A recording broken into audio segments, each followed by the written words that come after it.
उत्तराखंड से भारत के स्वतंत्रता पूर्व 3 विक्टोरिया क्रॉस,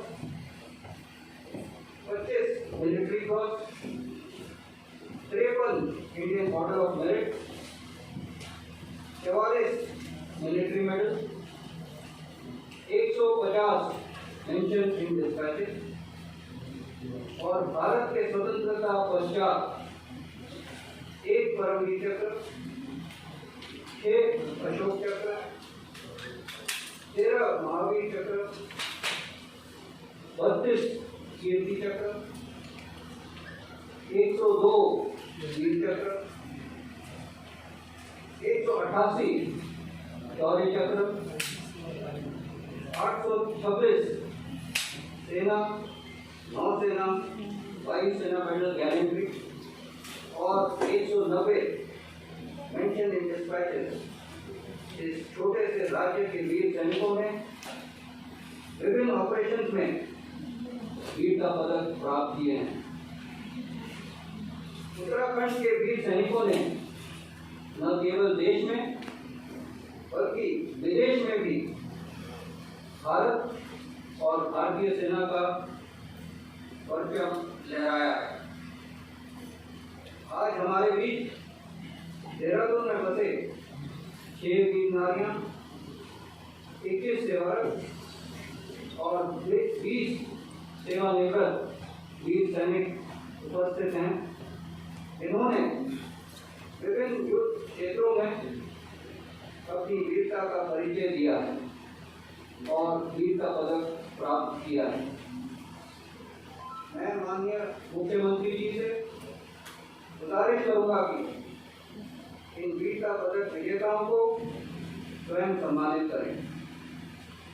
मैं इस अवसर पर सबको विश्वास दिलाना चाहता हूं कि भारतीय सेना सदैव ही भारत की हित और उन्नति के लिए सदैव तैनात है।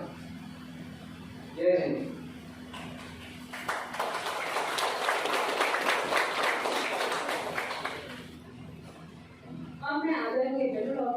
उत्तराखंड सलेरिया मेजर जनरल संदीप खत्री विशिष्ट सेवा मेडल से निवेदन करती हूँ कि वे आज के मुख्य अतिथि चीफ मिनिस्टर उत्तराखंड श्री पुष्कर सिंह धामी जी से अनुरोध करें कि वे अपने कर कमरों से यहाँ मौजूद सेवानिवृत्त अधिकारी एवं जवानों और वीर नारियों को उपहार भेंट देकर सम्मानित करें। सर्वप्रथम हम उनको सम्मानित करेंगे जो जंग में उपस्थित न रहकर एक फौजी को जंग में डटे रहने का साहस देते हैं। श्रीमती विनीता बिष्ट, पत्नी स्वर्गीय हवलदार राजेंद्र सिंह बिष्ट, अशोक चक्र, जिन्हें साल 2008 में मुंबई के सरकार में अशोक चक्र से सम्मानित किया।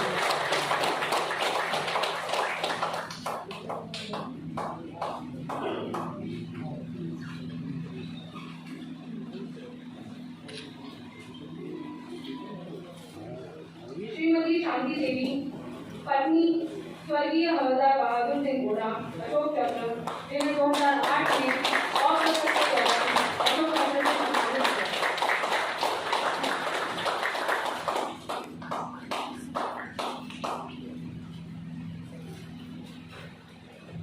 श्रीमती चित्रा देवी, पत्नी स्वर्गीय सिपाही अनुसुया प्रसाद, महावीर चक्र, जिन्हें 1971 की लड़ाई में महावीर चक्र से सम्मानित किया।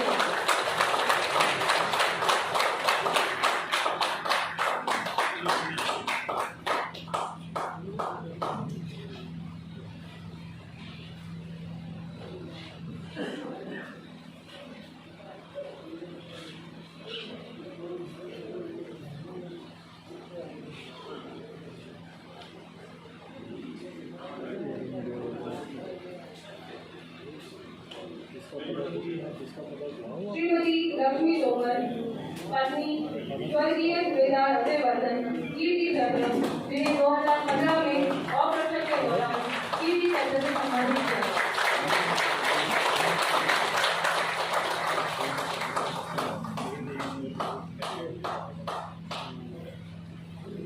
श्रीमती अंजू देवी, पत्नी स्वर्गीय हवलदार दयाल सिंह शौर्य चक्र, जिन्हें 2011 में ऑपरेशनों के दौरान शौर्य चक्र से सम्मानित किया गया।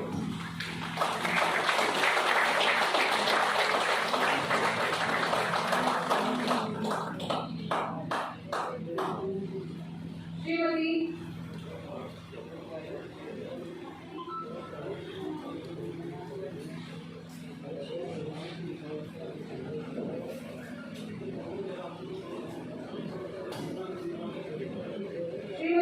देवी देवी पत्नी स्वर्गीय लांस नायक होशियार सिंह, सेना मेडल, जिन्हें ऑफ पवन के दौरान 1989 में सेना मेडल से सम्मानित किया गया।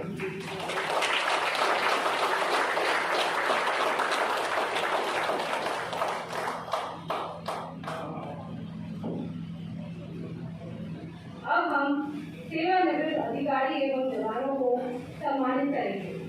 सर्वप्रथम लेफ्टिनेंट जनरल आनंद स्वरूप, परम विशिष्ट सेवा मेडल, महावीर चक्र, जिन्हें 1971 की लड़ाई में ऑफ कैक्टस गिरी के दौरान महावीर चक्र से सम्मानित किया।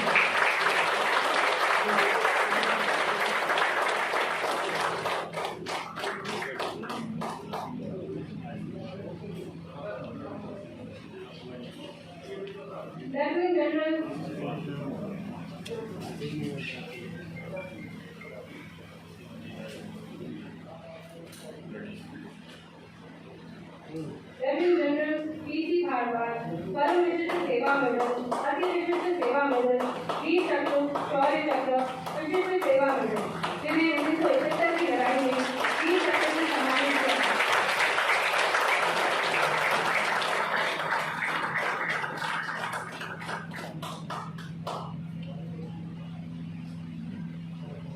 लेफ्टिनेंट कर्नल अमर सिंह खत्री, वीर चक्र, जिन्हें 1962 में वीर चक्र से सम्मानित किया गया।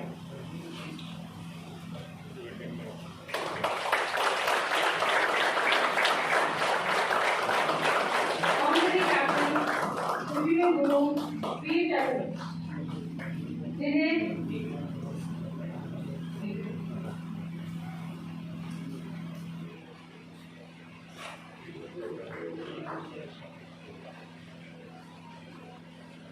ऑनरेरी कैप्टन सुजीवन गुरु, जिन्हें वीर चक्र 1999 में ऑफ विजय के दौरान वीर चक्र से सम्मानित किया गया।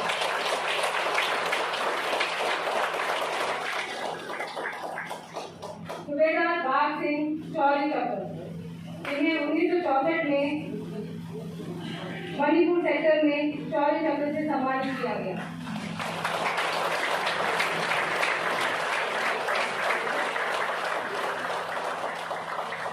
ऑनरेरी कैप्टन दल बहादुर लिंबू, शौर्य चक्र,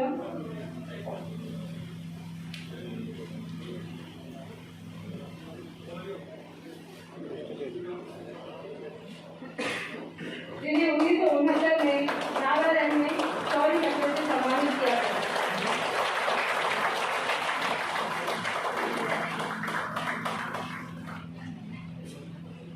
चीफ इंजीनियर विजय सिंह रावत, शौर्य चक्र, भारतीय नौसेना, जिन्हें 2000 में ऑफ टूटूवाला के दौरान शौर्य चक्र से सम्मानित किया गया।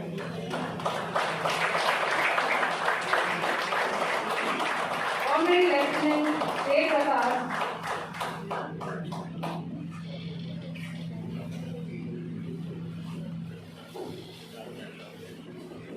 ऑनरेरी लेफ्टिनेंट देव प्रसाद, शौर्य चक्र, जिन्हें 2006 में ऑपरेशन के दौरान शौर्य चक्र से सम्मानित किया गया। लेफ्टिनेंट कर्नल राजेंद्र पाल, जयरथ, सेना मेडल,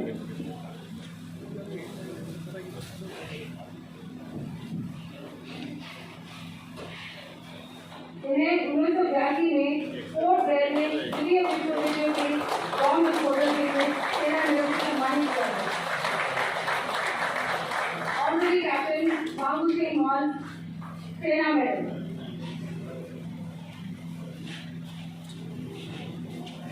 इन्हें 1983 में विस्फोटन में सेना मेडल से सम्मानित किया गया। Honorary captain Devi Prasad Dwivedi,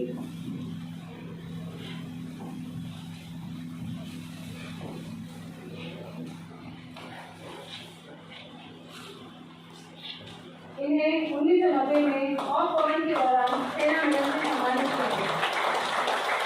honorary captain SS गोसाई सेना मेडल।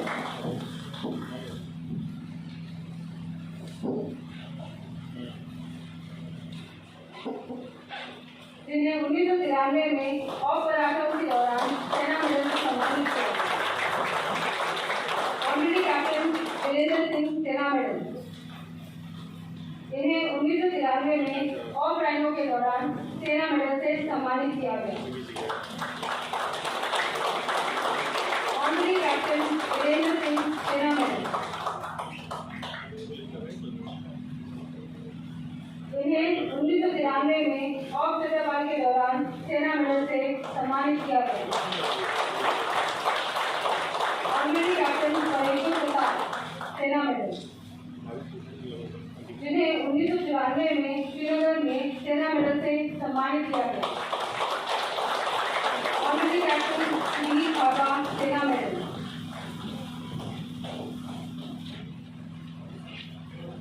जिन्हें 1995 में बुलेट सेक्टर में ऑफ पॉइंट के दौरान सेना मेडल से सम्मानित किया गया।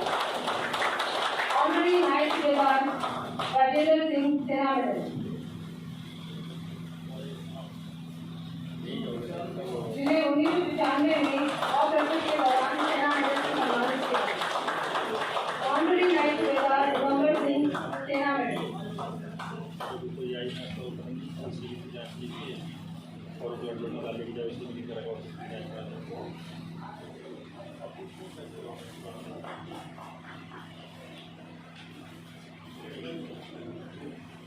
ऑनरेरी नाइट सुबेदार दिगंबर सिंह सेना मेडल। जिन्हें 1996 में ऑफ रैफल के दौरान सेना मेडल से सम्मानित किया गया।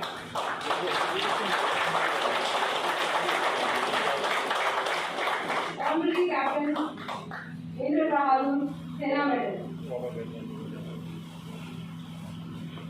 जिन्हें 1996 में सेना मेडल से सम्मानित किया गया।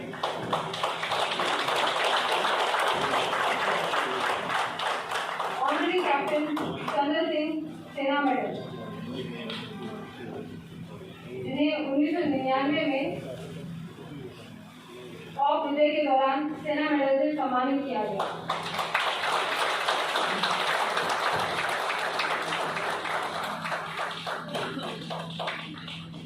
इसी श्रृंखला को आगे बढ़ाते हुए अब हम सेवारत वीर अधिकारी एवं जवानों को सम्मानित करेंगे। सर्वप्रथम लेफ्टिनेंट कर्नल रुपेश प्रधान वीर चक्र, जिन्हें साल 2000 में ऑफ विजय के दौरान वीर चक्र से सम्मानित किया गया।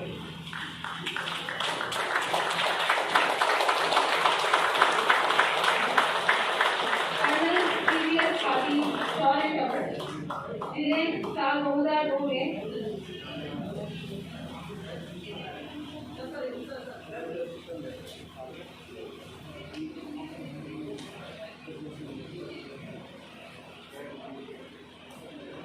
कर्नल CVS पाटिल शौर्य चक्र, जिन्हें साल 2002 में ऑफ हिफाजत के दौरान शौर्य चक्र से सम्मानित किया गया।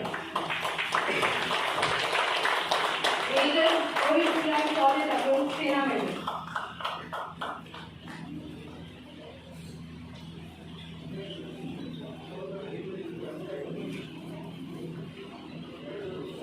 इन्हें साल 2018-19 में ऑपरेशन के दौरान शौर्य चक्र से सम्मानित किया गया।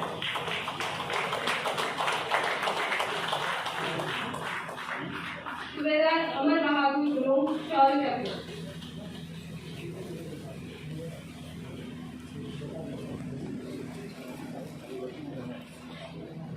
नायक रणजीत सिंह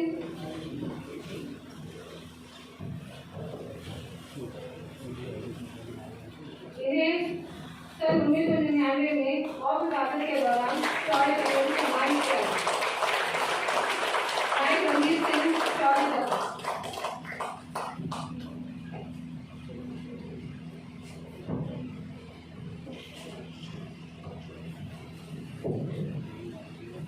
इन्हें 2017 में ऑपरेशन के दौरान शौर्य चक्र से सम्मानित किया।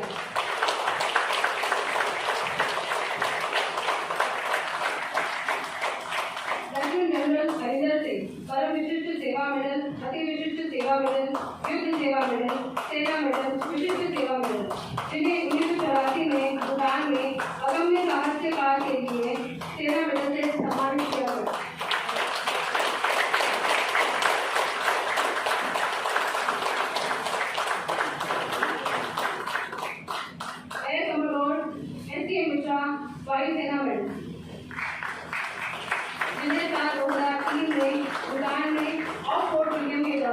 सेना मेडल से सम्मानित किया गया।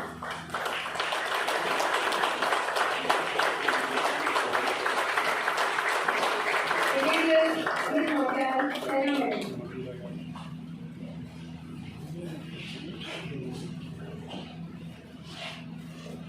जिन्हें साल 2003 में ऑपरेशनों के दौरान सेना मेडल से सम्मानित किया गया।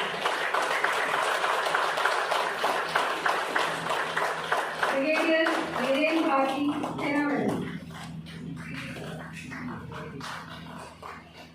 इन्हें साल 1991 में नागालैंड में ऑफ ऑर्बिट के दौरान सेना मेडल से सम्मानित किया गया। कर्नल मुकेश श्रीवास्तव, सेना मेडल। इन्हें साल 2007 में ऑपरेशन के दौरान सेना मेडल से सम्मानित किया गया। Colonel A.K. राय, सेना मेडल, विशिष्ट सेवा मेडल।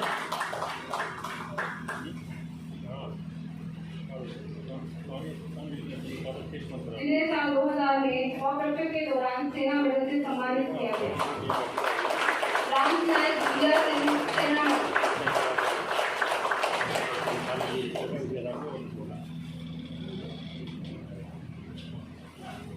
इन्हें साल 2017 में पुलवामा में ऑपरेशन के दौरान सेना मेडल से सम्मानित किया गया।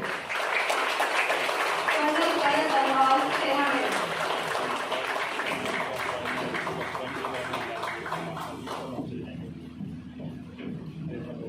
जिन्हें साल 2004 में ऑपरेशन के दौरान सेना मेडल से सम्मानित किया गया।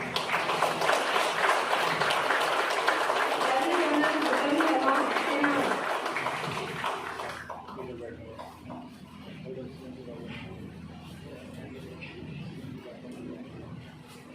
जिन्हें साल 2018 में ऑपरेशन के दौरान सेना मेडल से सम्मानित किया गया। Major PT. तिवारी, सेना मेडल।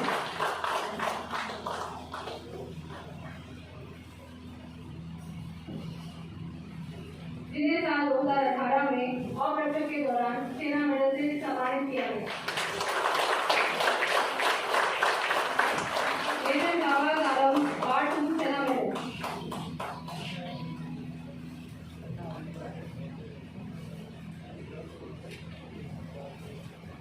जिन्हें 2018 में ऑपरेशन के दौरान सेना मेडल से सम्मानित किया गया।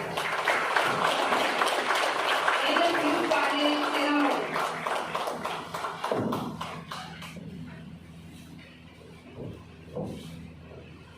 जिन्हें 2016 में ऑपरेशन के दौरान सेना मेडल से सम्मानित किया गया। मेजर कुमार, सेना मेडल। जिन्हें साल 2019 में ऑफ ऑर्बिट के दौरान सेना मेडल से सम्मानित किया गया। अमरा संदीप मलिक, सेना मेडल।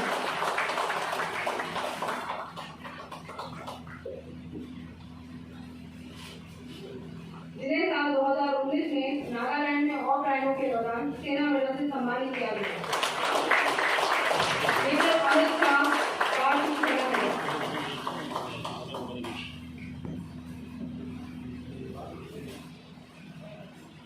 जिन्हें ऑपरेशन के दौरान सेना मेडल से सम्मानित किया गया। राजप्रधान साहब सिंह सियाकोटी, सेना मेडल।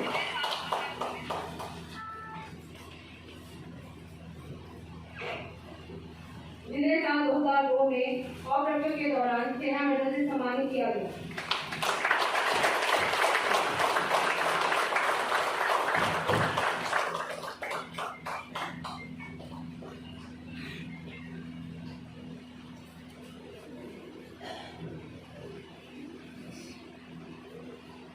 धन्यवाद सर, आपके इस सम्मान भेंट से सबका मनोबल बढ़ा है।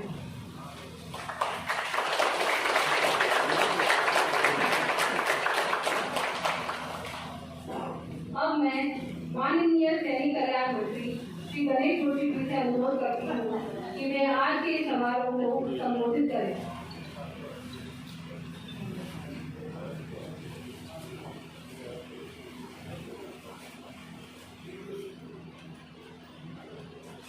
भारत माता की, भारत माता की सुरक्षा। सैनिक का सम्मान, आगामी राष्ट्र का सम्मान।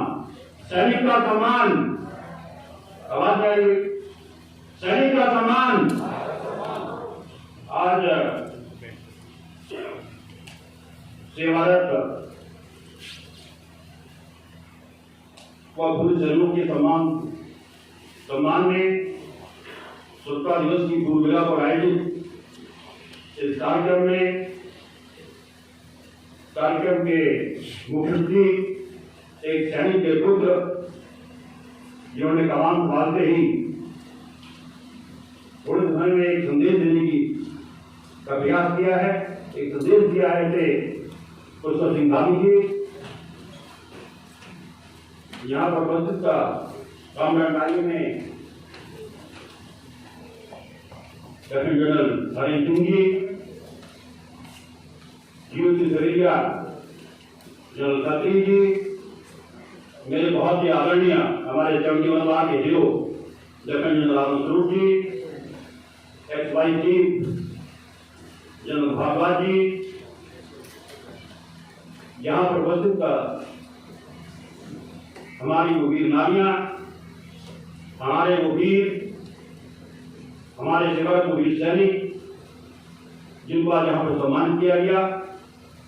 सबसे पहले तो आप सबको सैल्यूट करता हूँ कि आज हमारी सीमाएं सुरक्षित हैं, हम सुरक्षित हैं। आज उनका तो हम यहाँ पर मना रहे हैं तो आप जैसे वीरों की वजह से मना रहे हैं। हम यहाँ पर और हमारे सैनिक मान्य जमीन पर वहां देश की रक्षा कर रहे हैं। मुझे भी 7 साल 76 से लेकर 83 तक सेना में रहकर देश सेवा करने का मौका मिला। मैं महसूस करता हूँ, कर सकता हूँ किस प्रकार दुर्गम क्षेत्रों में, लेह में, लद्दाख में, सिक्किम में, कारगिल में हमारे वीर सैनिक मान्य जमीन पर किस प्रकार देश की सीमाओं की रक्षा कर रहे हैं। और मुझे इस बात का गर्व है कि आज इस प्रदेश की जवान एक सैनिक के हाथ में है। और जब भी मैं आपके पास किसी सैनिकों की विषय को लेकर गया उसका समाधान हुआ होगा। अभी आपने देखा होगा, अभी 4 दिवस के दिन मैंने मुख्यमंत्री से अनुरोध किया था कि हमारी जो सेंट्रल विभाग की विरोध है उनकी पेंशन जिसको बढ़ाकर हमने आवेदन किया था वो भी कम है। मैं आभार व्यक्त करना चाहता हूँ माननीय मुख्यमंत्री जी का कि आपने वार्ड से 2000 किया है, तो उसके लिए आपका आभार व्यक्त करना चाहता हूँ।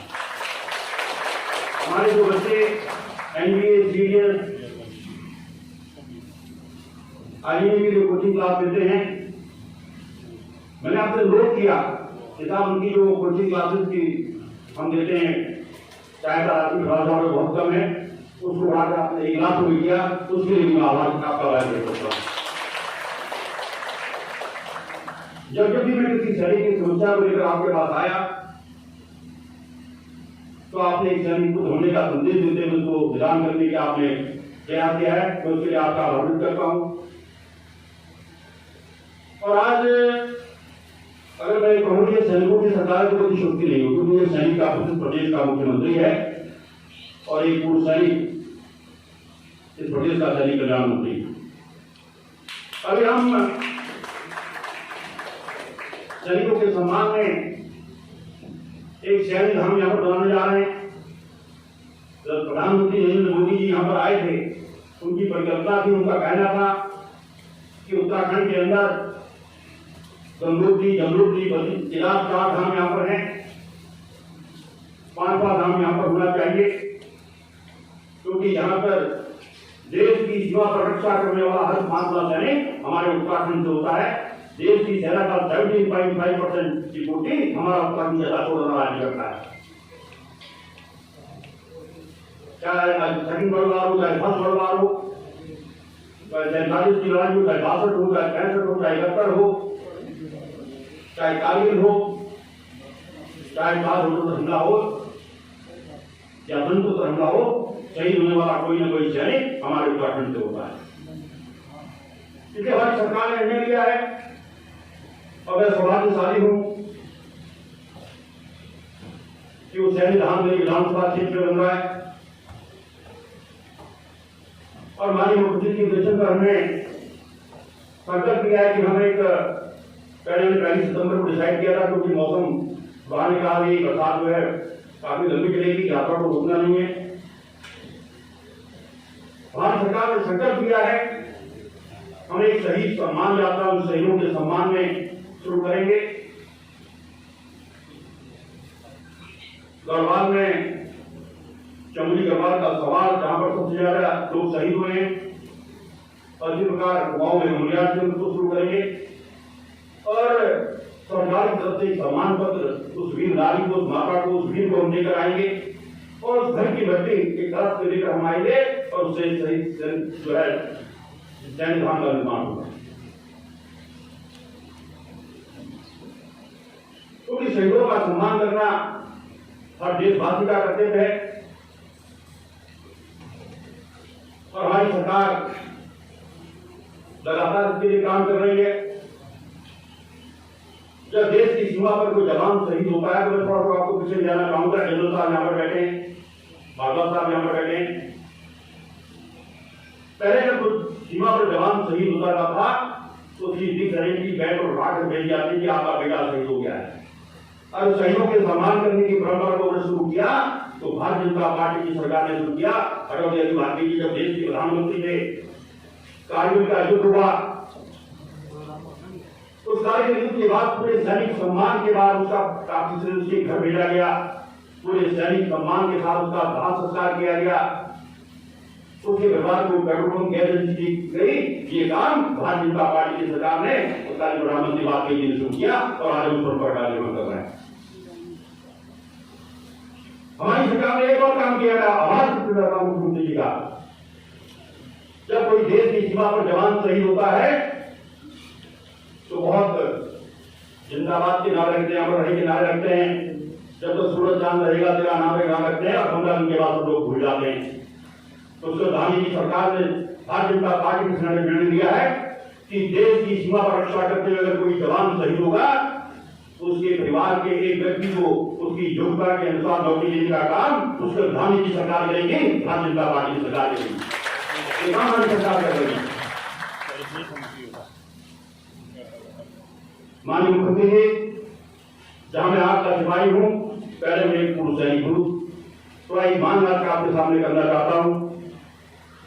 जिस प्रकार नगर निगम नगर पालिकाओं में पूर्व सैनिक को हॉस्टल में छूट मिलती है, जो बैंक छूट में हमारे सैनिकों को छूट नहीं मिलती है, क्योंकि सरकार ऐसा जो है प्रदेश सरकार देती है। तो आज मैं आपसे उम्मीद करूंगा कि जब आप अपना भोजन करें तो आप उसकी घोषणा करेंगी कैंप में रहने वाले पूर्व सैनिकों को भी हाउस टैक्स में छूट मिलेगी।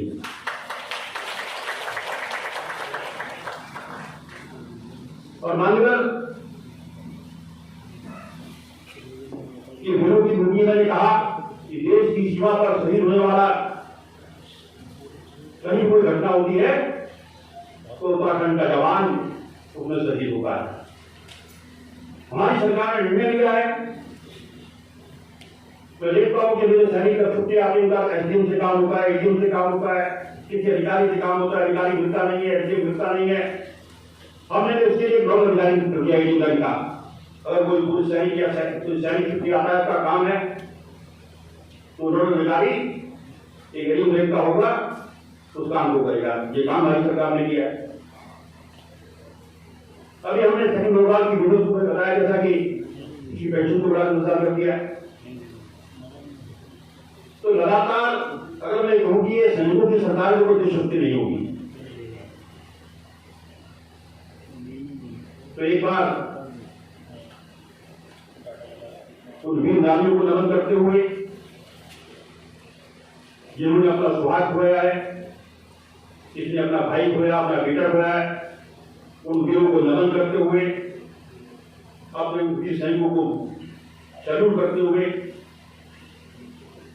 जिन्होंने देश की रक्षा में लड़ते हुए गैलेंट्री अवार्ड हासिल किए हैं, प्रधानमंत्री से अनुरोध करते हुए कि जब आप भोजन करें तो जो मैंने आपसे गुजारिश की है कि कैंप क्षेत्र में हाउस टैक्स की जो छूट है बहुत लंबे समय से ये मांग हमारे सैनिकों की है और जायज भी है। तो जो आप दोनों आपकी घोषणा जरूर करेंगे। एक बार आपको बहुत बहुत नमन। जय भारत, जय हिंद, जय जवान, जय किसान।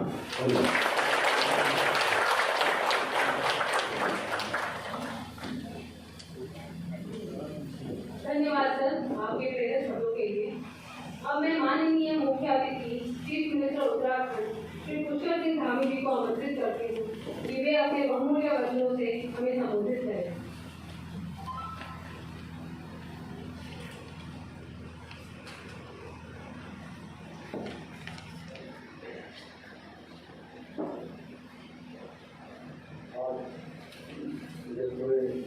स्वतंत्रता दिवस के अवसर पर हमारे वीर सैनिक, उनकी वीरांगनाएं, उनके परिवारजन, हमारे सभी अधिकारी, उनके सम्मान समारोह में यहाँ पर उपस्थित lieutenant general Rajendra Singh commandant INA, major general Sanjeev Khatri साहब उत्तराखंड और आप सबके एक सैनिक के रूप में जिन्होंने सारे देश की सेवा करी और अब भी एक सैनिक के रूप में पूरे उत्तराखंड की सेवा कर रहे हैं। उत्तराखंड सरकार के कैबिनेट मंत्री आदरणीय गणेश जोशी जी, इस कार्यक्रम में उपस्थित सभी हमारे सैनिकगण, आज इनका सम्मान हो रहा है। सभी हमारी वीर नारियां, हमारे सेवारत सैनिकगण,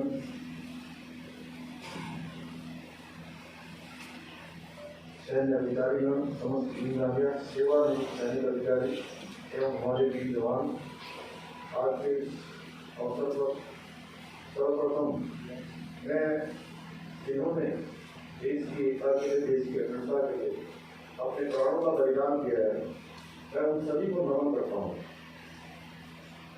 जिन्होंने राष्ट्र की रक्षा के लिए अपना सर्वोच्च बलिदान दिया है। उन्हीं के कारण आज हम यहाँ पर मैं आप सबके सामने आकर किसी सेना की किसी कार्यक्रम में जब भी मैं सम्मिलित होता हूँ तो मुझे अपना बचपन याद आता है और मैं भावुकता से बच नहीं पाता हूँ। मेरे लिए बड़ा एक गौरव का क्षण है कि सैनिक का पुत्र होते हुए मैं आप सबको यहाँ पर सम्मानित करने के लिए सोचूं। मैंने आपको सम्मानित नहीं किया है, हम सब लोगों ने आपको सम्मानित करके सर को गौरवान्वित महसूस किया।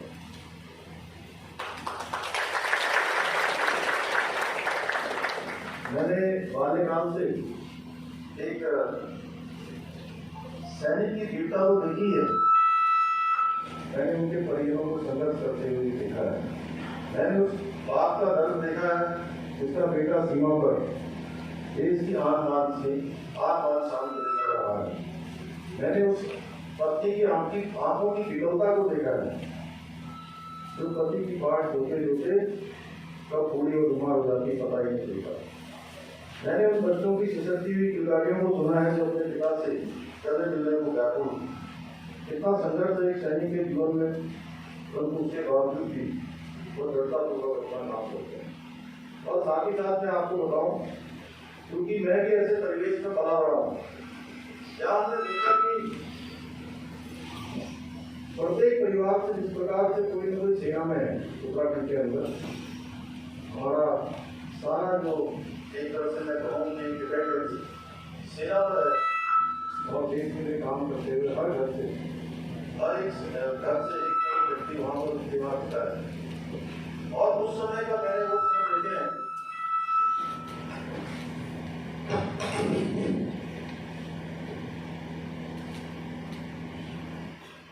जब किसी के परिवार में कोई शहादत हो जाती है और शहादत के बाद दूर किसी सियाचिन ग्लेशियर में या कश्मीर की घाटियों में या किसी दूर की किसी पोस्ट पर ऐसी पोस्ट होती है जहाँ से हमारे उस सैनिक का पार्थिव शरीर आने में कभी कभी 4 दिन 5 दिन या कभी उससे भी ज़्यादा दिन लग जाते हैं। बाकी अभी बहुत ज़्यादा जिस प्रकार से सुविधाएं बढ़ी हैं, जिस प्रकार से सेना जो काम करती है उसके अनुसार सरकार ने भी काम करना शुरू किया है। तो जो सेवाएं हमको प्राप्त होती हैं उससे 1-2 दिन का अंतर हो जाता है, लेकिन 4 दिन 5 दिन तक जब उनका पार्थिव शरीर उनके घरों तक नहीं पहुंचता है तो उस समय किस प्रकार की स्थिति होती है उस परिवार की, किस प्रकार का वहां पर वातावरण होता है, मैंने उसको नजदीक से देखा है। उनकी माँ, उनके परिवार, उनके बच्चे, उनकी पत्नियां, उनके नातेदार रिश्तेदार, जिस प्रकार से उनका विलाप होता है वो वास्तव में असहनीय होता है। लेकिन उसके बाद भी हम सब लोग एक बात के लिए अपनी सेना पर गर्व कर सकते हैं कि आज भी हिंदुस्तान के किसी गांव का बच्चा हो, चाहे वो बहुत संपन्न माहौल में भी रहता हो, वह आज भी सेना में जाने के लिए आतुर और उत्सुक है। उसके मन में उत्साह है कि हम सेना के अंदर जाएंगे। जिनके परिवार से शहादत हो जाती है वह भी कहते हैं कि मैं अपने बेटे को भी सेना में दूंगा। ये हमारी सेना का इतिहास है, वीरता का इतिहास, शौर्य का इतिहास। एक तरह से इस प्रकार की वीरता देश की आजादी के बाद से लेकर जितने भी युद्ध हुए हैं, हर युद्धों में भारतीय सेना ने जिस अदम्य साहस और वीरता का परिचय दिया है वो हम सब लोगों के गौरव की बात है। जिस प्रकार से सेना काम करती है वो किसी भी कहाँ का वातावरण क्या हो रहा है उसका ताजा तरीन उदाहरण अभी देखे गलवान घाटी है। हमारे सैनिकों ने जिस प्रकार से मुंहतोड़ जवाब दिया वो हमारे लिए बड़ी गौरव की बात है। हम अगर देश के अंदर हम चैन से सोते हैं तो उसके पीछे हमारी सेना है जो 24 घंटे, चाहे सियाचिन ग्लेशियर में -डिग्री का तापमान हो, कश्मीर की घाटियां हो, चाहे कोई बॉर्डर हो, चाहे धूप हो, सर्दी हो, बरसात हो या बर्फ पड़ रही हो, लेकिन वो डर से मस नहीं होते हैं। मैं सलाह करता हूँ उनको, मैं नमन करता हूँ उनको आज के इस पवित्र दिन पर। शायद अभी किसी ने ठीक कहा है, ये देश चैन से सोता है, ये देश चैन से सोता है वो पहरे पर जब होता है, वो पहरे पर जब होता है, वो आंख उठाता है दुश्मन तो अपनी जान वो खोता है। उनकी वजह से आज सुरक्षित है ये सारी आवाम है। सरहद पर खड़े रखवालों को मेरा तुमसे सलाम है।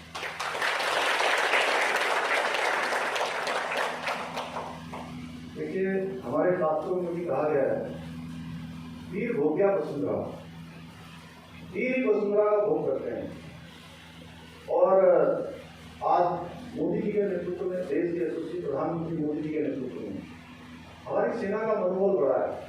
देश के अंदर पहले ऐसे प्रधानमंत्री हैं नरेंद्र मोदी जी जो होली हो, दिवाली हो या कोई अन्य विशिष्ट दिन हो, पहले प्रधानमंत्री के रूप में उन्होंने सेना के बीच में जाकर उनको मनाने का काम किया। अभी आपने देखा होगा सियाचिन में गए थे, पहले दिवाली में किसी पोस्ट पर चले गए थे। सेना के मनोबल को लगातार उनके नेतृत्व में बढ़ाने का काम हो रहा है। ये वीरों की वीरता ही सुनिश्चित करती है कि कोई भी राष्ट्र शांतिपूर्वक अपनी उन्नति के मार्ग पर अग्रसर हो सकता है। एक देश का असली नायक उस देश का सैनिक होता है जो अपने प्राणों की परवाह किए बिना लगातार अपने जीवन का बलिदान देता है, जो हमेशा अपनी मातृभूमि की रक्षा के लिए तैयार होता है। भारत की सुरक्षा अपने बहादुर सैनिकों पर निर्भर करती है, इसलिए हम भारतीय सेना पर गर्व होना चाहिए। इसकी वजह से देश और हम सभी लोग सुरक्षित हैं। उत्तराखंड के सैन्य परिवारों एवं सैनिकों द्वारा दिए गए योगदान को शब्दों में बयान करना मुश्किल है, क्योंकि ये वीर भूमि है और सैनिक बाहुल्य है। मैं आज इस अवसर पर वीर सैनिकों और वीर नारियों के बीच अपने आप को पाकर बहुत ही गौरवान्वित महसूस कर रहा हूँ। मैं धन्यवाद देता हूँ हमारे DOC साहब मेजर जनरल संजीव खत्री जी को, जो विभिन्न अवसरों पर मुझे आप सबके बीच में बुलाते हैं, मिलने का अवसर प्रदान करते हैं और एक सेतु की तरह काम करते हैं। और मैं सही कहूँ तो एक सैनिक पुत्र होने के नाते एक अभिभावक के जैसे ही, और ये अलग एक मैं मुख्य सेवक के रूप में काम कर रहा हूँ, नहीं तो वास्तव में आपके जैसी आयु में सब लोग जो है, जिनको हम लोग कहते थे अपने से घरों में, किसी को चाचा जी, किसी को अंकल जी, तो आप हमारे लिए इसी तरह से आप सबका कर्तव्य है कि सही परिवारों के हर प्रकार से देखभाल करें, उनको किसी भी प्रकार की समस्या ना आए, अपने माता पिता का ख्याल रखें। तो निश्चित रूप से हमारी सेना और मनोबल के साथ काम करेगी। हमारी सरकार के द्वारा सैनिकों, पूर्व सैनिकों, हमारी जो वीडियोज हैं वो उनके आश्रितों के लिए कुछ योजनाएं चलाएगी, जिसमें से आदरणीय मंत्री जी ने, गणेश जोशी जी ने उसके बारे में जो जिक्र किया है, मैं उनके बारे में आपको बताना चाहूँगा कि सही सैनिक परिवार के एक सदस्य को, सेना में सही सैनिक के परिवार के एक सदस्य को राज्याधीश जो समूह दौड़ एवं भौर की सेवाओं में रोजगार दिए जाने के लिए उत्तराखंड सरकार द्वारा आदेश जारी कर दिया गया है, जिसके अंतर्गत वर्तमान में 17 आश्रितों को अभी तक नौकरी मिल चुकी है। उत्तराखंड ही देश में एक ऐसा राज्य है जहां वीरता पुरस्कार से अलंकृत सैनिकों को वीरता पदक पुरस्कार एक मुश्त वार्षिक राशि का जीवन पर्यंत भुगतान किया जाता है। विशिष्ट सेवा पदक पुरस्कारों से अलंकृत सैनिकों की एक मुश्त राशि में बढ़ाते हुए पूर्व सैनिकों काफी समय से लंबित मांग पर सकारात्मक निर्णय लेते हुए हमारी सरकार ने विशिष्ट सेवा पदक पुरस्कारों से अलंकृत सैनिकों को 3 जून 2020 के बाद से बढ़ी हुई एक मुश्त राशि का भुगतान करने का निर्णय किया है।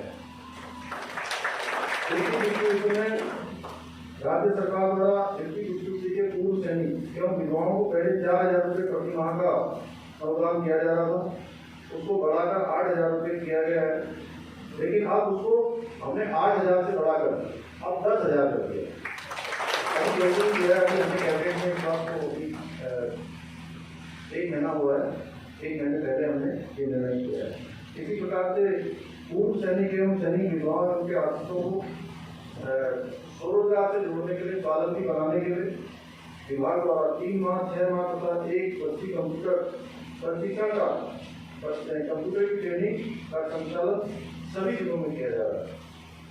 भर्ती पूर्व प्रशिक्षण के लिए दूर दराज के जिलों में निवास कर रहे सैनिकों, सेवारत सैनिकों, पूर्व सैनिकों, विधवाओं के आश्रितों को सेना अर्धसैनिक बलों एवं पुलिस हेतु प्रशिक्षण की सुविधा का प्रबंध किया गया है। इसके साथ साथ जैसा मंत्री जी ने पहले ही बताया, NDA और CDS इसकी जो प्री परीक्षा में पास होंगे उनको भी सरकार की तरफ से उनकी पढ़ाई करने के लिए आगे की धनराशि दी जाएगी। पहले ये होता था कि यहाँ बैठे हैं, पहले क्या होता था कि जब आप यहाँ आ जाता था ट्रेनिंग करने हाईवे के अंदर तब देते थे। तो मैंने एक दिन उसको देखा अच्छे से, तो जब हमारे कैबिनेट में पेश हो रहा था तो मैंने देखा, मैंने कहा कि ये पैसा कब किया जाता है? तो उन्होंने कहा कि ये पैसा तब किया जाता है जब NDA या CDS में किसी का सिलेक्शन पूरा हो जाता है, यानी कि वो ट्रेनिंग में आ जाता है। तो मैंने कहा जब वो ट्रेनिंग में आ जाएगा उसके बाद तो सारी जिम्मेदारी सेना की हो जाती है, खाने से लेकर कपड़े से लेकर हर व्यवस्था जो है सेना हमारी करती है, क्योंकि मैं सेना के साथ रहा हूँ। तो मैंने कहा इनकी जो है जो सहायता है वो जब वो प्री एग्जाम पास करते हैं उसके बाद तैयारियों के लिए उनको पैसा मिलना चाहिए। तो हमने अब उनकी तैयारी के लिए पैसे की व्यवस्था कर दी। 5वां धाम मोदी जी ने कहा है उत्तराखंड को, 4 धामों के अलावा 5वां धाम जिसका सैन्य धाम नाम दिया गया है। उत्तराखंड राज्य के प्रत्येक परिवार से कम एक सदस्य सेना में सेवारत है। इस देश की सेनाओं में इनका सर्वाधिक योगदान है।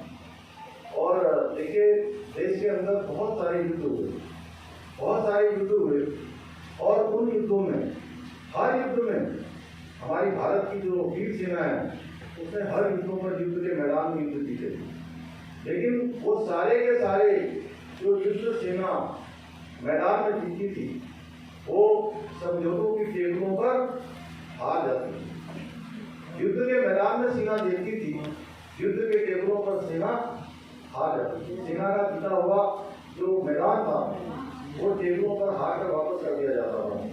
पहली बार ऐसा हुआ अटल बिहारी वाजपेयी जी के नेतृत्व में जो सरकार बनी, कारगिल का युद्ध हुआ।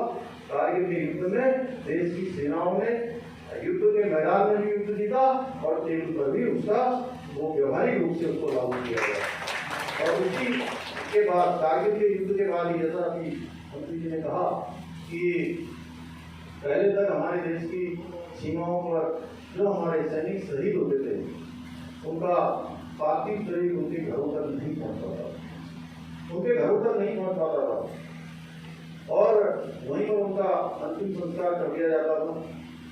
ये व्यवस्था कारगिल युद्ध के बाद प्रारंभ हुई कि देश के किसी भी कोने पर, किसी भी घाटी पर, किसी भी पोस्ट पर, चाहे बर्फ की घाटी हो, चाहे कोई घाटी हो, अगर कोई सैनिक हमारे शहीद होंगे तो उनका पार्थिव शरीर उनके गांव तक पहुंचाया जाएगा, उनके घरों तक पहुंचाया जाएगा, पूरे राष्ट्रीय सम्मान के साथ उनका संस्कार किया जाएगा। ये पहली बार देश के इतिहास में इस प्रकार की व्यवस्था हुई। इसके अलावा एक और योजना जो आज पूरे देश के अंदर गाँव-गाँव तक सड़क पहुंचाने वाली योजना, जिसका नाम है प्रधानमंत्री ग्रामीण सड़क योजना, PMGSY। ये योजना भी प्रधानमंत्री अटल बिहारी वाजपेयी जी जब प्रधानमंत्री थे देश के, उस समय ये योजना प्रारंभ हुई और जब ये योजना लागू की जा रही थी तो उस समय अटल जी को लोगों ने कहा कि आप इतनी अच्छी योजना शुरू कर रहे हैं, आप बहुत अच्छी योजना लागू कर रहे हैं, आप इस योजना का नाम अटल रोड योजना रख दीजिए या अटल सड़क योजना रख दीजिए। तो जानते हैं अटल जी ने क्या कहा? अटल जी ने कहा कि इस योजना का नाम यदि मैं अपने नाम से रखूंगा तो मेरे प्रधानमंत्री पद से हटते ही या मेरा कार्यकाल पूरा होते ही यह योजना बंद हो जाएगी। इसलिए इस योजना का नाम प्रधानमंत्री ग्रामीण सड़क योजना रखते हैं, जिससे कि जो भी प्रधानमंत्री आएंगे उस योजना का लाभ जनता को लगातार देते रहेंगे और वो योजना पूरे देश के अंदर चल रही है। इससे गाँव-गाँव, उत्तराखंड के दूर-दराज, देश के दूर-दराज गाँव तक जो है लोगों को लगातार कनेक्टिविटी से जोड़ने का काम हो रहा है। और उसी काम को सेना को सर्वोच्च रखते हुए जो देश के प्रधानमंत्री जी ने जिस गति से, जिस भावना से देश को आगे बढ़ाया है कि हमारे यहाँ पहले से ही कहा जाता था, जिस विचार से हम लोग आते हैं, जिस पार्टी से आते हैं, वो पार्टी कहती है, उसमें ये सिखाया जाता है कि व्यक्ति के लिए देश प्रथम होता है, पार्टी दूसरे नंबर पर आती है और व्यक्ति का हित अंतिम स्थान पर आता है। यानी कि देश प्रथम, पार्टी द्वितीय और व्यक्ति अंतिम का सिद्धांत है तो नरेंद्र मोदी जी के नेतृत्व में देश के अंदर लागू हो रहा है। आज इस प्रकार से सेना के मनोबल को बढ़ाने के लिए सेना की जो सुविधाएं हैं, चाहे हम 191 पेंशन की बात करें तो इतने वर्षों से रुका हुआ काम वो मोदी जी के देश के प्रधानमंत्री बनने के बाद हमारे बीच में आया है। बहुत सारी अभी व्यवस्थाओं में आगे भी सुधार होता रहेगा, चीजें आगे बढ़ती रहेंगी, ज्ञान बढ़ रहा है, विज्ञान बढ़ रहा है, देश आगे बढ़ रहा है। जिसकी भावना जैसी रहती है वो सबके समझ में आता है। इसलिए मैं आप सबके बीच में आप सबको पुनः नमन करते हुए हमारी सभी वीर नायकों को और हमारे मंत्री जी इन्होंने जो है ये पिछले दिनों की अभी जब मैं एक कार्यक्रम में और आया था तभी चर्चा हुई थी कि इस कैंटोनमेंट क्षेत्र में रहने वाले जो हमारे सैनिक हैं उनका हाउस टैक्स थोड़ा ज़्यादा लगता है, 100% लगता है।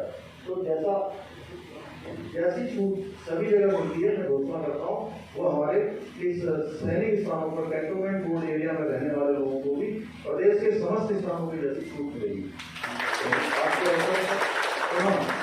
मैं आप सबका हृदय से आभारी हूँ और विशेष करके हमारे DOC साहब का जो समय समय मुझे बुलाते रहते हैं और मैं आपसे अनुरोध करूँगा कि कभी भी कोई सैनिकों का और हमारे पूर्व सैनिकों का, हमारी वीरांगनाओं का, हमारे गैलेक्सी अवार्ड वाले लोगों का, जो भी सेना से जुड़े हुए हैं, अगर उसमें कहीं भी मेरे लायक किसी आगे होगा, मैं किसी काम आ सकता हूँ, आप मुझे जब भी याद करेंगे, मैं आप सबके बीच में खड़ा रहूँगा आज के अवसर पर, और आप सबको नमन करते हुए, आप सबका धन्यवाद करते हुए अपनी वाणी को विराम देता हूँ। जय हिंद, जय भारत, जय उत्तराखंड।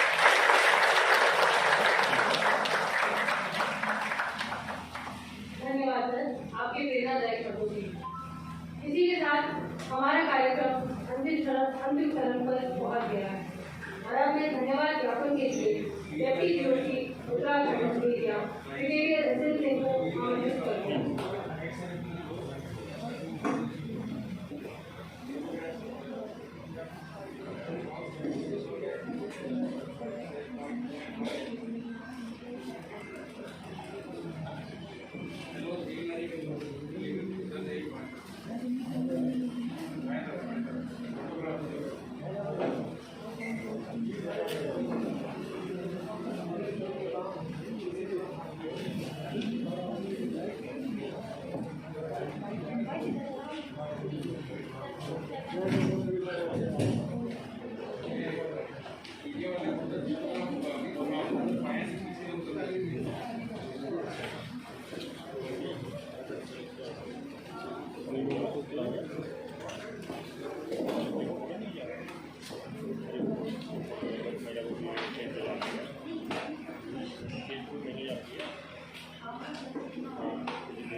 के इस विशेष सम्मान समारोह में उपस्थित माननीय मुख्यमंत्री श्री पुष्कर सिंह धामी जी, सैनिक कल्याण और समाज कल्याण मंत्री श्री गणेश जोशी जी, हमारे मध्य उपस्थित दो पूर्व army commander vice chief of army staff general Anand Swaroop ji, general PC Bhagwat sir, lieutenant general Harinder Singh, Param Vishisht सेवा मेडल, अति विशिष्ट सेवा मेडल, युद्ध सेवा मेडल, सेना medal, Vishisht Sena medal, commandant Indian military academy, सैनिकगण और जो रिटायर्ड हमारे बहादुर ऑफिसर्स और जवान हैं, वीर नारी, मैं आपका तहे दिल से शुक्रिया अदा करता हूँ कि आपने अपना समय निकाला और जो ये आज आपके लिए एक सम्मान समारोह आयोजित किया गया था